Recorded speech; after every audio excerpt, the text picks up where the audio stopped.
Hello friends, welcome back to A2B kitchen. இன்றைக்கி நம்ம குழந்தைங்களுக்கான cold cough வராமல் இருக்கிறதுக்கான கஷாயம் தான் எப்படி செய்யலான்னு பார்க்க போகிறோம்.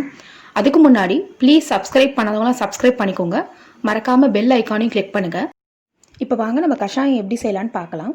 அதுக்கு தேவையான பொருளுங்க பார்த்தீங்கன்னா, கற்பூரவள்ளி இலை, தூதுவளை, துளசி, புதினா, வேப்ப இலை, பெப்பர்கார்ன்ஸ், 1 ஸ்பூன் மஞ்சத்தூள், 1 ஸ்பூன் ஜீரகம், கருப்பு ஜீரகம், தனியா 1 ஸ்பூன், இது கூட 2 வெத்தலை இலை கூட.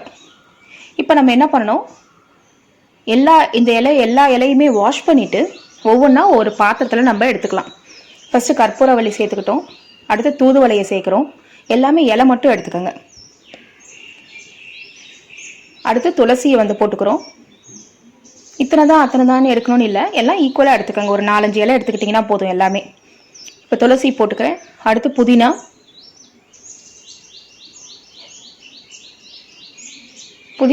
சின்ன சின்ன காம்பாக இருந்ததுன்னா அப்படியே போட்டுடலாம் நீங்கள்.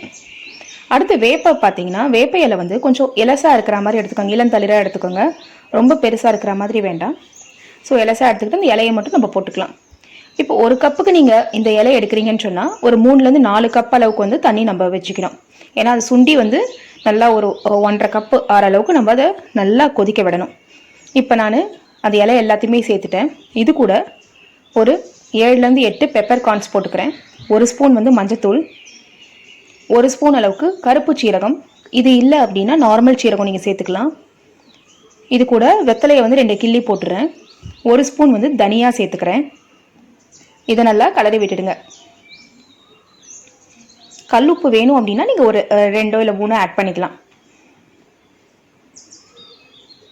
இப்போ இதை நல்லா மிக்ஸ் பண்ணிவிட்டு நல்லா சிம்மில் வச்சு கொதிக்க விடுங்க. மூடி வைக்கக்கூடாது, இதுக்கு நல்லா கொதிக்கட்டும்.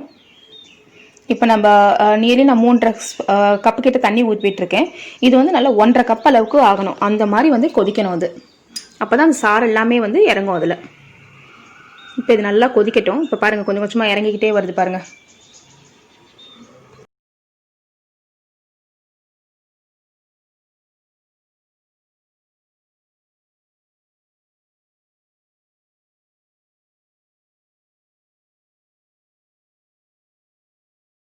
இப்போ நல்லா கொதிக்க ஆரம்பிச்சிருச்சு.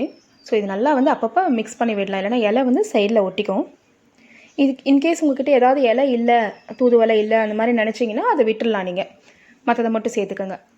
இல்லை எக்ஸ்ட்ரா வேறு ஏதாவது மூலிகை இலை உங்கள்கிட்ட இருக்குது அப்படின்னு நினச்சிங்கன்னா அதை நீங்கள் சேர்த்துக்கலாம் இது கூட. இப்போ பாருங்கள், நல்லா கொதிச்சிச்சு, நல்லா அந்த எசன்ஸ் எல்லாம் இறங்கிடுச்சு. இப்போ நம்ம இதை டம்ளரில் வடிகட்டிக்கலாம்.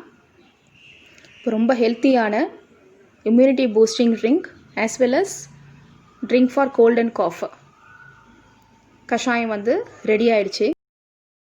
இது குழந்தைங்களுக்கு 30 to 40 ml வீக்லி 2 or 3 நம்ம கொடுக்கலாம். ரொம்ப சின்ன குழந்தை அப்படின்னு நினச்சிங்கன்னா நீங்கள் ஒரு 10 ml கிட்ட கொடுக்கலாம். நம்ம 5 yearsக்குள்ளே அப்படின்னா இது குழந்தைங்களுக்கு மட்டும் இல்லைங்க, பெரியவங்களுக்கும் பார்த்தீங்கன்னா இல்லை ஒரு பாதி டம்ளர் அளவுக்கு நம்ம பெரியவங்க குடிக்கலாம். ரொம்ப ரொம்ப ரொம்ப நல்லது உடம்புக்கு. அதுவும் இந்த டைமில் கண்டிப்பாக குடித்தா ரொம்ப நல்லது. நம்மளுக்கு கோல்டு காஃபே வராமல் இருக்கும். இந்த கஷாயத்தை கொஞ்சம் ஹாட்டாகவே குடிங்க. குழந்தைங்களுக்கும் கொஞ்சம் சூடாகவே கொடுத்தீங்கன்னா ரொம்ப நல்லது. ஸோ இதை நீங்களும் குடிச்சிட்டு குழந்தைங்களுக்கும் கொடுங்க. இந்த வீடியோ பிடிச்சிருந்தா ப்ளீஸ் லைக் பண்ணுங்கள், சப்ஸ்கிரைப் பண்ணுங்கள், ஷேர் பண்ணுங்கள். தேங்க்ஸ் ஃபார் வாட்சிங்.